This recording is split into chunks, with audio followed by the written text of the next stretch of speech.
আমাদের দেশ হলে আমরা কি বলতাম, সাম্রাজ্যবাদের ঘাঁটি রাখার জন্য নেতা চেষ্টা করছেন, যেটা স্টেটসম্যানের ভূমিকা পালন করতে হয়। লি কুয়ান ইউ সেই ভূমিকা পালন করেছিলেন বলেই আজকে সিঙ্গাপুর যেখানে আছে সেটা হয়েছে। বাংলাদেশের জন্য সেই রকম একটা নেতৃত্ব দরকার। গত সোমবার আপনি একটি অনুষ্ঠানে বলেছিলেন যে রাজনীতিতে পরস্পরের বিরুদ্ধে হানাহানি ও গালমন্দে লিপ্ত হওয়ায় শত্রুরা উপকৃত হয়।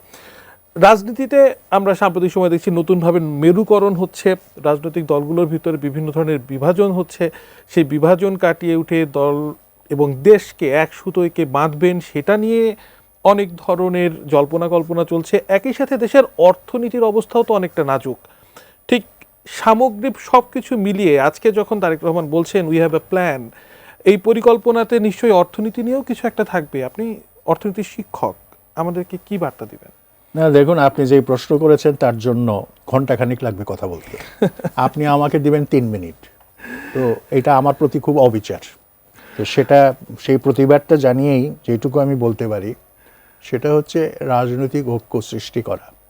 এটার জন্য নেতৃত্বের ভূমিকা একেবারে কেন্দ্রীয় ভূমিকা।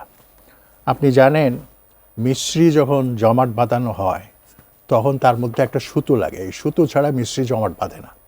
ঠিক একইভাবে জাতীয় ঐক্য সৃষ্টি করার জন্য, জাতিকে একটা সঠিক দিক নির্দেশনায় নিয়ে যাওয়ার জন্য সেই রকম বলিষ্ঠ নেতৃত্বের দরকার। আমি এর আগে আপনার সিঙ্গাপুরের এক্সাম্পলটা দিয়েছিলাম। আমি অবশ্য আমার মতাদর্শগতভাবে মাও সেতুং বা ফিডেল ক্যাস্ট্রোর এক্সাম্পলটা দিতে পারলে অনেক বেশি খুশি হতাম, কিন্তু আমি এখানে লি কুয়ান ইউর এক্সাম্পলটাই দিচ্ছি।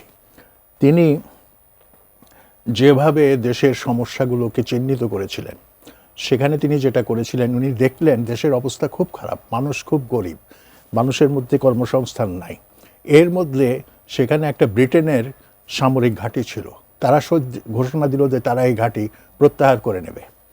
তো লি কুয়ান ইউ খুব চিন্তিত হয়ে পড়লেন যে এই ঘাঁটি যদি চলে যায়, এই ঘাঁটির সঙ্গে সিঙ্গাপুরের ছোট্ট দ্বীপরাষ্ট্রের যে অর্থনৈতিক যোগাযোগ, এমপ্লয়মেন্টের যে যোগাযোগ, সেই সম্পর্কটুকু লোপ পাবে।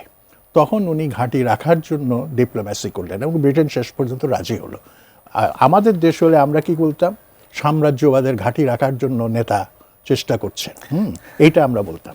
কাজেই আপনার নেতৃত্বকে যে দল এবং আদর্শের উপরে উঠে যেটা স্টেটসম্যানের ভূমিকা পালন করতে হয়, লি কুয়ান ইউ সেই ভূমিকা পালন করেছিলেন বলেই আজকে সিঙ্গাপুর যেখানে আছে সেটা হয়েছে।